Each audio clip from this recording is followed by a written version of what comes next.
नमस्कार। देश की सबसे बड़ी आज घटना बात करनी है और वो भी हम लोगों को बात करना है पंजाब, गुजरात और राजस्थान की। नमस्कार, मैं हूं तपस्वी आचार्य, एक बुलेटिन के साथ पेश हुआ हूं जिसका नाम है समाचार का सच। तो मित्रों, आज मुझे जो बात करनी है वो देश का युवा धन किस ओर जा रहा है उससे स्टार्ट करना है मुझे। न्यूज़ बुलेटिन सबसे बड़ी बात करनी है। एक दैनिक भास्कर ने जो न्यूज़ दिया हुआ है उसके बारे में बात करनी है, क्योंकि देश को चौंकाने वाला किस्सा एक दिया है दैनिक भास्कर ने। तो सबसे पहले बात करते हैं राजस्थान, पंजाब और गुजरात की बात करें तो देश का युवा धन बर्बाद हो रहा है ड्रग्स, दारू और नशे की लत में। जिसने दैनिक जागरण ने एक डिटेल जो दी है और दैनिक भास्कर ने एक डिटेल दी है वो यहाँ पर मैं सबसे पहले बोलूँगा और समझने की कोशिश करिएंगे। तो सबसे पहले बात करेंगे दैनिक भास्कर ने जो डिटेल दी है पंजाब की, वो यहाँ पर बात करूँ तो डिटेल कुछ ऐसी है कि वहाँ पर पंजाब हरियाणा का एक किस्सा सामने आया हुआ है।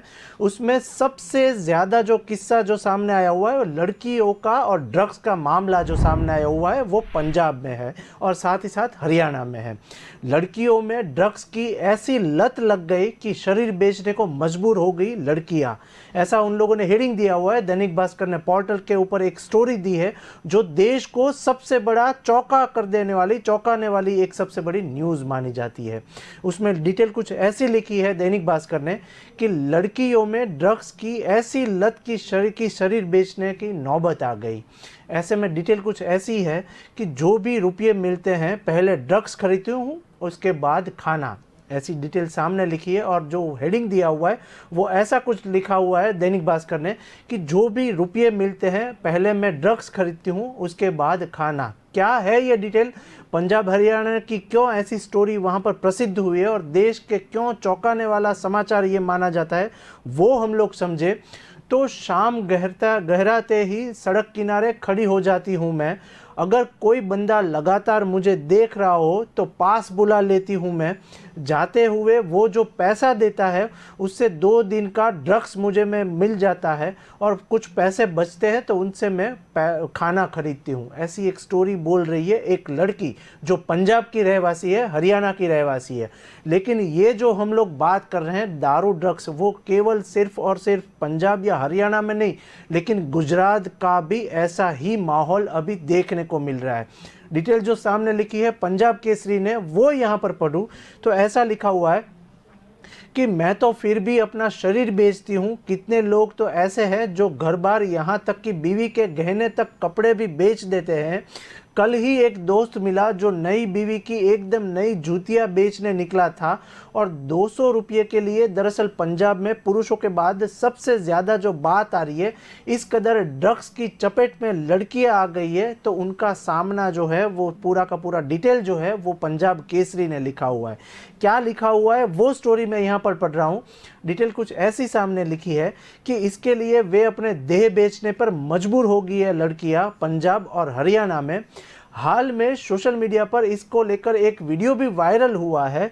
मैंने सोचा क्या न पंजाब जाकर इसकी जांच पड़ताल की, लेकिन सबसे पहले मुझे वहां पर मेरा शरीर बेचना पड़ा। ऐसी लड़की की एक स्टोरी वहां पर डिटेल सामने आई है।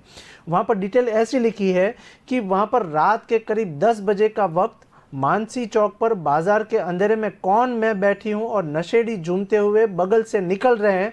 उसमें ड्रग्स, पसीना और पेशाब की मिली जुली गंध नाक से आती है, लेकिन फिर भी मुझे उसके पास जाना होता है क्योंकि वो मुझे पैसे देता है। लेकिन निधि का चेहरा, वो जो लड़की का नाम बताया जा रहा है दैनिक भास्कर ने, उसने उनका नाम निधि बताया हुआ है और वो ऐसे हालात में वो अपना शरीर बेच रही है क्योंकि उसको ड्रग्स की लत लग चुकी है।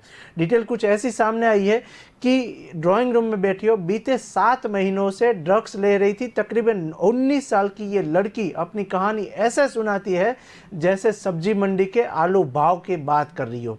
उनका नाम है निधि और डिटेल कुछ ऐसी आंकड़ा सामने दिया हुआ है दैनिक भास्कर ने कि ड्रग्स की चपेट में कितना युवा धन जो बर्बाद हो रहा है देश में। और साथ ही ऐसे स्टेट 3 जो लिख रहे हैं, दैनिक भास्कर लिख रहा है कि पंजाब, हरियाणा और साथ ही गुजरात में भी ड्रग्स काफ़ी सारी मात्रा में वहाँ पर मिल रहा है। और गुजरात में तो दारूबंदी है, फिर भी ड्रग्स का लेके एक सबसे बड़ा बवाल जो सामने आया हुआ है। उसी की कुछ डिटेल लिखी है कि कुछ आंकड़ों पर नज़र करें तो चंडीगढ़ पीजीआई के मुताबिक पंजाब में 1 लाख महिला में नशे की लत लग चुकी है। सिर्फ और सिर्फ चंडीगढ़ की यहाँ पर बात की है कि वहाँ पर एक सर्वे हुआ और सर्वे के मुताबिक पंजाब में सिर्फ 1 लाख महिला है जो नशे की लत में धुत हो चुकी है। डिटेल कुछ ऐसी सामने लिखी है कि 2018 से 2020 के बीच Chandigarh PGI means dependence in the state of Punjab India के नाम से पूरा एक सर्वे किया गया। उसमें पूरे पंजाब में एक घरेलू सर्वे करवाया और उसमें सर्वे के मुताबिक पंजाब में 41 लाख रुपए, वहाँ पर 41 लाख लोगों को मीन्स 41 लाख से ज़्यादा लोगों को जीवन में कम से कम एक बार या 5 बार अवैध शराब वहाँ पर नशे की हालत में पाया गया। डिटेल कुछ ऐसी सामने लिखी है कि पूरे जीवन में नशे का इस्तेमाल करने वाले यानी नशे की लत लगे चुके 40 लाख पुरुष वहाँ पर है। और साथ ही दूसरी कुछ महिलाओं की बात करें तो पंजाब में महिलाओं के लिए सिर्फ नशे का एक उन्मूलन केंद्र बनाया गया है। इसी बीच जो डिटेल सामने आई है पंजाब में, तो पंजाब में कुल 31 सरकारी नशा उन्मूलन केंद्र है। इनमें से केवल एक महिला के लिए वहाँ पर लगाया हुआ है। लेकिन महिलाओं और ड्रग्स की पंजाब की बात यहाँ पर ऐसी कुछ लिखी है, वो जो कारोबार है और ये जो आंकड़े आ रहे हैं वो चौंका देने वाले आंकड़े हैं। महिलाओं में ड्रग्स की बढ़ती लत की वजह से 2019 में पंजाब सरकार ने सरकारी नशा उन्मूलन केंद्र में अलग अलग महिलाओं का वार्ड बनवाना शुरू किया था, लेकिन उसकी हालत ऐसी है कि आज वहाँ पर कोई भी वहाँ पर रिकवरी के लिए नहीं जाता है। नशे की हालत में वहाँ पर कोई सारवार के लिए वहाँ पर नहीं जा रहा है। देश में 10 से 75 लाख मीन्स देश में 10 से 75 साल की 1.5 करोड़ महिला है नशे की लत में है, ऐसा यहाँ पर पंजाब केसरी और दैनिक भास्कर ने लिखा हुआ है। और शराब की लत 90 लाख लोगों को, वहाँ पर 90 लाख लोग जो है वो शराब की लत में है। गांजा और चरस 40 लाख लोगों की लत की चपेट में है। और ड्रग्स का सेवन जो कर रहे हैं वो 20 लाख लोग जो है वो ड्रग्स के शिकार है, ऐसा दैनिक भास्कर ने एक चौंकावनारा किस्सा भी सामने दिया हुआ है। और आंकड़े भी ये बता रहे हैं कि पंजाब में, हरियाणा में और साथ ही साथ गुजरात में ड्रग्स का जो मामला सामने आ रहा है उसमें 20 लाख लोग शिकार है। अब देखना ये रहेगा कि इसमें प्रशासक जो क्या कार्यवाही करता है। लेकिन खास ही बात बताए और गुजरात की बात करें तो गुजरात में गांधी का गुजरात बोला जाता है। वहाँ पर दारू और ड्रग्स का सप्लाई जो है वो इतनी मादात में हो रहा है कि वहाँ पर हर 2 दिन में एक केस जो है वो ड्रग्स मिलने का सामने आ रहा है और ड्रग्स मिलने के न्यूज़ मिल रहे हैं। अब देखना ये रहेगा कि गुजरात में भाजपा सरकार है, भूपेंद्र भाई पटेल की सरकार है, भाजपा केंद्र सरकार में भी है और गुजरात में भी भाजपा का शासन है। तो देखना ये रहेगा कि युवा धन जो बर्बाद हो रहा है ड्रग्स की चपेट में और दारू की लत में युवा धन जो बर्बाद हो रहा है उसके ऊपर क्या कड़ी कार्यवाही होती है। अब एक बात करें दूसरे स्टेट की और अब बात करनी है सबसे दूसरा प्रश्न जो चल रहा है देश में, वो है हिजाब का प्रश्न। स्कूल यूनिफॉर्म का एक सबसे बड़ा प्रश्न जो चल रहा है उसके बारे में बात करें तो हाईकोर्ट ने कुछ आदेश दिए हुए हैं। क्या आदेश दिया हुआ है उसके बारे में ये न्यूज़ जो है वो अब तक की 12 घंटे की सबसे बड़ी वायरल हुई है। डिटेल कुछ ऐसी आई है कि कर्नाटक हिजाब विवाद पर फैसला होगा और डिटेल सामने ऐसी लिखी है, वहाँ पर नवभारत टाइम्स ने जो डिटेल लिखी है वो यहाँ पर पढ़े तो सुप्रीम कोर्ट की बेंच के 10 दिन तक दलील सुनने के बाद फैसला सुरक्षित रखा था। इसी बीच कर्नाटक हिजाब विवाद के मामले में सुप्रीम कोर्ट अब से कुछ देर के में फैसला सुनाएगी और इसी बीच वहाँ पर इससे तय होगा कि शिक्षण संस्थानों में हिजाब बैन की जारी रहेगा या नहीं। इससे पहले जस्टिस हेमंत गुप्ता और जस्टिस सुधांशु धूलिया की पीठ ने वहाँ पर 10 दिनों तक मामले की दलील सुनने के बाद 22 सितंबर को अपना फैसला सुरक्षित रख लिया था। इसी बीच बेंच ने कर्नाटक सरकार और मुस्लिम पक्ष की दलीलों सुनने के बाद कहा था कि हमने आप सभी को सुना है, ऐसा नवभारत टाइम्स जो डिटेल लिख रहा है वो यहाँ पर सुने। तो हाईकोर्ट ने ऐसा बोला कि हमने आप सभी लोगों को सुना है, अब हमारा होमवर्क शुरू होता है। हाईकोर्ट ने ऐसा कहा कि अब हमारा होमवर्क शुरू होता है और धार्मिक और व्यक्तिगत स्वतंत्रता का मामला संवैधानिक बेंच में भी भेजे, ऐसी कुछ डिटेल सामने लिखी है। इसमें नवभारत टाइम्स ने ऐसा लिखा कि सुनवाई के दौरान याचिकाकर्ता ने कहा था कि हिजाब का विवाद धार्मिक और व्यक्तिगत स्वतंत्रता से जुड़ा हुआ है, इसलिए इस केस को संवैधानिक बेंच में भेजा जाए। डिटेल कुछ ऐसी है कि इनको संवैधानिक बेंच में भेजा जाए और याचिकाकर्ता की दलील की कुछ छात्राएं स्टूडेंट के साथ भारत के नागरिक का भी वहां पर एक बात करे और भारत के नागरिक भी लोग हैं, ऐसी डिटेल सामने आई है। नवभारत टाइम्स ने ऐसा लास्ट पेज पे डिटेल दिया हुआ है कि ऐसे में ड्रेस कोड का नियम लागू करना उनका संवैधानिक अधिकार का एक हनन होगा और कर्नाटक हाईकोर्ट ने फैसले के दो की एक चुनौती दी है। वो चुनौती नवभारत टाइम्स ने लास्ट पेज पे लिखा हुआ है। क्यों ये सबसे बड़ा मुद्दा है वो यहाँ पर समझे तो अब तक की 12 घंटे की सबसे बड़ी वहाँ पर एक न्यूज़ जो वायरल हुई है वो है हिजाब का मामला। सुप्रीम कोर्ट में हिजाब का विवाद पर कर्नाटक हाईकोर्ट ने एक फैसले के खिलाफ 23 याचिका को दाखिल की है। इसी बीच इन्होंने मार्च में दाखिल किया गया था और याचिकाकर्ताओं की ओर से सीनियर एडवोकेट राजीव धवन, इसी के साथ दुष्यंत दवे और संजय हेगड़े और कपिल सिब्बल भी पक्ष में रखे गए थे। इसी बीच वहां पर कर्नाटक हाईकोर्ट का एक फैसला जो सामने आया हुआ है वो नवभारत टाइम्स ने लास्ट पेज पे लिखा हुआ है, वो हम लोग यहाँ पर पढ़े और ये न्यूज़ को हम लोग समझे तो उनका कुछ फैसला ऐसा है कि हिजाब पहनना अनिवार्य नहीं। और 15 मार्च को कर्नाटक हाईकोर्ट के उडुपी वहाँ पर उडुपी की सरकारी प्री यूनिवर्सिटी गर्ल्स कॉलेज की कुछ महिला छात्राएं और मुस्लिम छात्राओं की तरफ से क्लास में हिजाब पहनने की मांग करने की वाली एक याचिका खारिज कर दी और उसी के साथ कोर्ट ने अपने पुराने आदेश को बरकरार रखते हुए कुछ डिटेल ऐसी आई कि उन्होंने कहा कि हिजाब पहनना इस्लाम की ज़रूरत प्रैक्टिस का एक हिस्सा नहीं है और इसे संविधान के आर्टिकल 25 के तहत संरक्षण देने की ज़रूरत नहीं है। कोर्ट ने ऐसा कुछ कहा कि इनको संरक्षण देने की ज़रूरत नहीं है।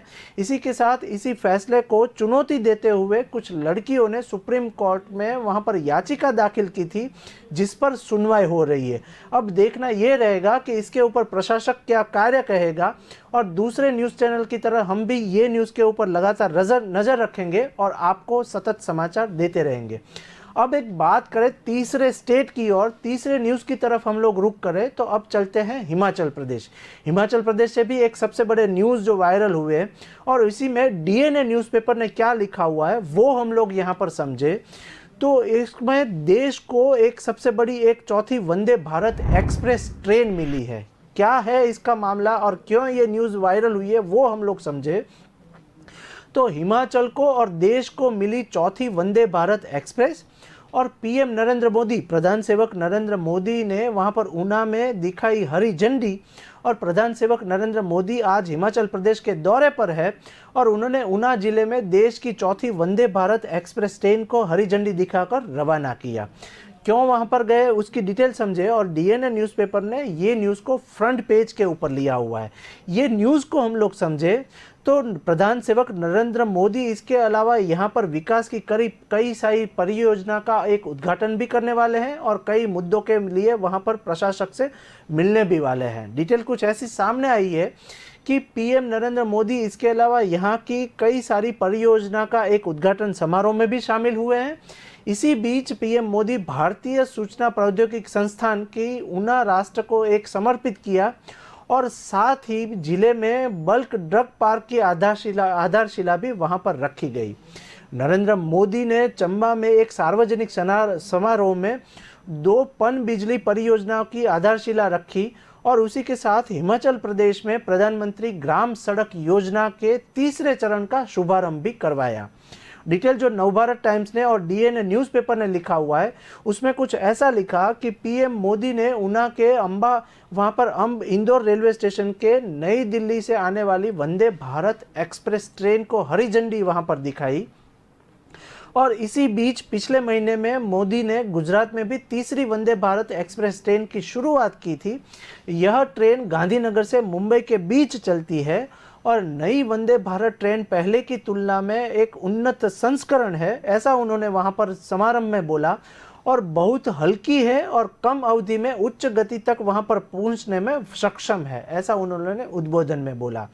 इसी के साथ दूसरी डिटेल दी वो कुछ ऐसी दी कि यह महज 22 सेकंड में 100 किलोमीटर प्रति घंटे से की रफ्तार पकड़ती है और ये ट्रेन पंजाब में किरतपुर साहिब और आनंदपुर साहिब और ज्वाला देवी एवं माता चिंतामणि के साथ तीर्थ को वहाँ पर जुड़ेगी और 5 घंटे में वहाँ पर ऊना से दिल्ली तक का सफ़र तय करेगी।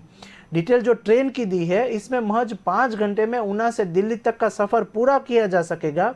इसी बीच वंदे भारत के शुरू होने से पंजाब, हरियाणा, हिमाचल प्रदेश के साथ साथ केंद्र शासित प्रदेश चंडीगढ़ के वहाँ पर निवासियों को भी काफ़ी फ़ायदा होने वाला है।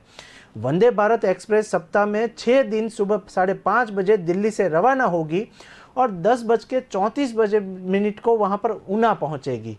डिटेल जो सामने वो वंदे भारत एक्सप्रेस की दी है वो कुछ ऐसी है कि इसके आगे 11:05 तक इंदौर वहाँ पर पहुँचेगी और बुधवार को यह ट्रेन नहीं चल सकेगी। डिटेल कुछ ऐसी है कि बुधवार को ये ट्रेन चालू नहीं होगी, तो इससे काफ़ी लोगों को भी लाभ होगा और जो वहाँ पर यात्रा प्रवासन निगम है उसको भी काफ़ी इजाफा होगा।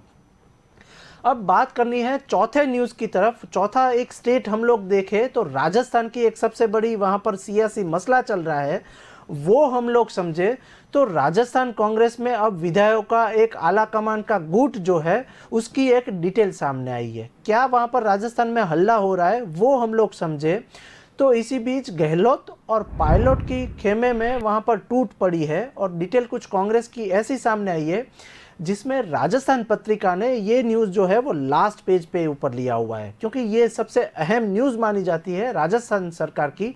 और वहाँ पर गहलोत सीएम जो है उनकी डिटेल जो सामने राजस्थान पत्रिका ने लिखी है वो हम लोग यहाँ पर पढ़े तो राजस्थान में 25 सितंबर को हुई सियासी संकट के बाद पायलट और गहलोत गुट के वहाँ पर बीच एक खींचतानी अभी बनी हुई है और वहीं राज्य में नेतृत्व बदलने की अटकलों पर आलाकमान अभी तक कोई फैसला नहीं कर पाया है।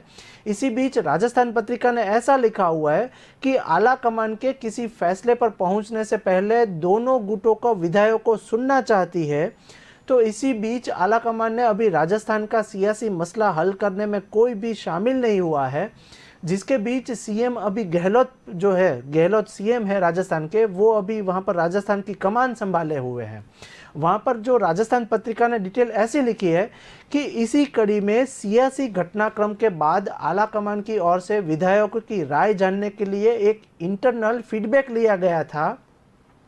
वो जो फीडबैक आया हुआ है, अब मीडिया रिपोर्ट से पता चला है कि इस फीडबैक के बाद वहाँ पर राजस्थान कांग्रेस में 3 गुट सामने आ गए हैं। 3 गुट जो है वो सामने आ गए और बताया गया है कि कांग्रेस के 107 विधायकों ने में से वहाँ पर जिनसे संपर्क किया गया उनमें से 60 विधायक ऐसे हैं जो किसी भी गुट में शामिल नहीं होना चाहते हैं। डिटेल कुछ ऐसी सामने आई है और इन विधायकों ने वहाँ पर आलाकमान में आस्था दिखाई है। और बता दें कि इन विधायकों का कहना ऐसा है कि उनकी आस्था किसी चेहरे में नहीं होकर संगठन में है। राजस्थान की सबसे बड़ी जो प्रश्न वहाँ पर समा आया है वो कुछ ऐसा है कि बता दें कि इन विधायकों का कहना है कि उनकी आस्था किसी चेहरे से होकर संगठन में है। और जानकारी ऐसी कुछ मिली है कि वहाँ पर गहलोत गुट ने विधायकों की एक लिस्ट तैयार की है जिसमें 4 निर्दलीय समेत 72 विधायक बताया जा रहा है। 4 जिसमें निर्दलीय विधायक है और 72 विधायक उसमें बताए जा रहे हैं। इसी बीच गहलोत गुट की ओर से वहाँ पर दावा ऐसा है कि किसी भी हालत में यह विधायक गहलोत के साथ ही रहेंगे। और मालूम हो कि इस बीते दिने हुए में सियासी घटनाक्रम ऐसा कुछ आया कि इसके दौरान गहलोत गुट के 92 विधायकों को इस्तीफा देने का दावा किया था। वहाँ पर डिटेल कुछ ऐसी सामने आई कि आलाकमान में बड़ी विधायकों की आस्था। और इसी बीच बता दें कि सियासी घटनाक्रम के बाद राज्य में सीएम बदलने की अटकलें तेज हो गई, जिसके बाद आलाकमान के विधायकों ना मन जो है वो अभी टटोलना यहाँ पर जहाँ पता ऐसा कुछ चला है कि राजस्थान पत्रिका ने एक पूरा का पूरा सर्वे वहाँ पर किया हुआ है। क्या डिटेल सामने आई है वो राजस्थान पत्रिका का न्यूज़ हम लोग समझे तो अधिकांश विधायकों ने मूड बदल लिया है अभी। और उदाहरण के तौर पर राजेंद्र सिंह गुड्डा जो एक समय में गहलोत गुट के माने जाते थे, हाल के दोनों में वहाँ पर खुलकर पायलट की एक पैरवी कर रही है। और इसी बीच वहां पर गहलोत सरकार में मंत्री खाचरियावास की हाल में पायलट से मुलाकात काफ़ी चर्चे में आई है। उनका फोटोग्राफ्स भी काफ़ी सोशल मीडिया पे वायरल हुआ है। इसी बीच इसके अलावा कांग्रेस विधायक दिव्या मदेराणा की काफ़ी समय से आलाकमान के साथ खड़े होने का एक दावा करती आई है। इसमें अलावा वहाँ पर एक दूसरे विधायक जो है, बाकी के विधायकों का एक धड़ा जो है वो ऐसा भी है जिसने पूरे घटनाक्रम से दूरी बनाकर रखी हुई है। अब देखना ये रहेगा कि राजस्थान के सीएम अशोक गहलोत जो है वो क्या कड़े नियम अपनाते हैं। और इसी के बीच शशि थरूर जो है वो 2 दिन से गुजरात के दौरे पर है। राजस्थान की खास बात ऐसी है कि राजस्थान कांग्रेस के नेताओं का कहना ऐसा है कि 2023 के चुनाव को देखते हुए विधायकों ने अब आलाकमान के साथ जाने का मन अभी बना लिया है। अब देखना ये रहेगा कि राहुल गांधी और साथ ही में बाकी के गांधी परिवार है वो क्या फैसले लेते हैं। तो बात करेंगे अब दूसरे स्टेट की ओर चले हैं और दूसरे न्यूज़ की ओर चले तो एक बात करनी है गुजरात में। गुजरात में भी कांग्रेस, आप और भाजपा सरकार जो है वो आमने सामने आ गई है। और ख़ास बात करें गुजरात की तो गुजरात में भी अभी इलेक्शन का माहौल जो है वो तेज़ पकड़ रहा है। डिटेल कुछ ऐसी सामने आई है जिसमें गुजरात समाचार ने एक डिटेल लिखी है और वो भी लास्ट पेज के ऊपर एक न्यूज़ दी है। क्या है वहाँ पर वो डिटेल, और उनने आम आदमी पार्टी का एक स्टेटमेंट सामने लिखा हुआ है गुजरात समाचार ने, वो मैं यहाँ पर पढ़ूँ और समाचार को समझने का प्रयत्न करें। तो इसी बीच गुजरात में आपकी गाड़ी सही जा रही थी, उसमें बस केजरीवाल से हुई एक गलती, ऐसा वहाँ पर गुजरात समाचार, संदेश और दिव्य भास्कर ने एक स्टेटमेंट लिखा हुआ है। केजरीवाल से क्या गलती हुई वो यहाँ पर न्यूज़ पोर्टल की बात सुने और पढ़े तो डिटेल कुछ ऐसी आई कि गुजरात में आम आदमी पार्टी की गाड़ी सही तरीके से जा रही थी।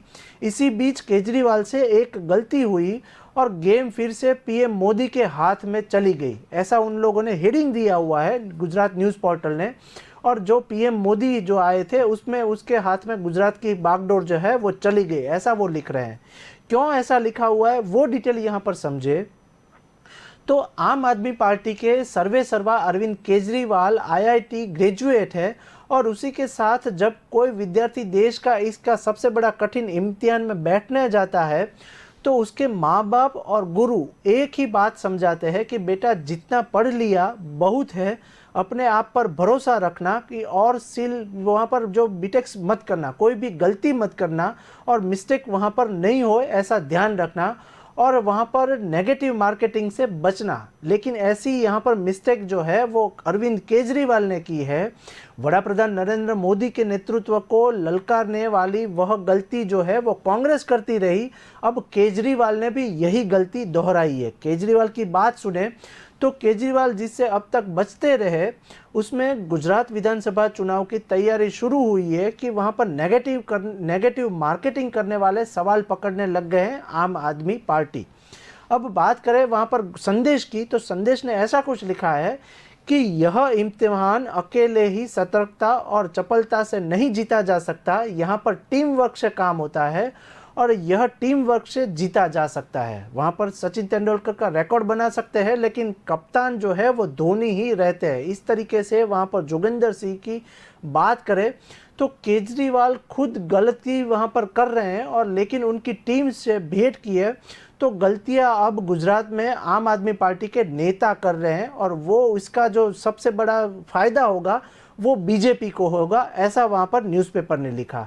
डिटेल कुछ ऐसी सामने लिखी है कि वहाँ पर आम आदमी सरकार का इटालिया जो उनके नेता है, इटालिया को केजरीवाल जो कर रहे हैं वो कुछ ऐसा बोल रहे हैं कि वो देखा सुना भी समझ नहीं आ रहा और इसीलिए दिल्ली से पंजाब तो नज़दीक है, इसी बीच गुजरात अभी बहुत ही दूर है, ऐसा वहाँ पर न्यूज़पेपर ने लिखा हुआ है कि गुजरात में अभी वहाँ पर आम आदमी की सरकार नहीं बन सकती, ऐसा न्यूज़पेपर का मानना है। और सोशल मीडिया में भी ये न्यूज़ सबसे बड़ी वायरल हुई है कि केजरीवाल ऐसा मान रहे हैं कि गुजरात में आम आदमी पार्टी की सरकार बनेगी तो वो सबसे बड़ी गलतफहमी है, ऐसा न्यूज़पेपर ने लिखा हुआ है। दूसरी एक डिटेल जो यहाँ पर लिखी है गुजरात की तो वो यहाँ पर समझे तो गुजरात का गौरव, देश की प्रतिष्ठा, पीएम पद की वहाँ पर प्रतिष्ठा, ऐसा कुछ वहाँ पर एक सामने स्टेटमेंट सामने आया हुआ है।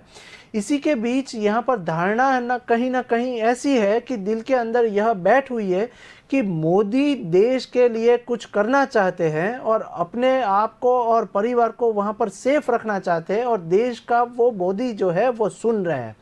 यही बात है कि नोटबंदी के ब्लंडर के बाद भी 2019 में वो जीत जाते हैं, और यही बात है कि कोरोना काल में मजदूरों की बेहाली के बाद भी वो 2024 में भी फिलहाल के गणित के हिसाब से फिर से बीजेपी की सत्ता जो है वो सामने आएगी, ऐसा न्यूज़पेपर संदेश ने और दिव्य भास्कर ने लिखा हुआ है।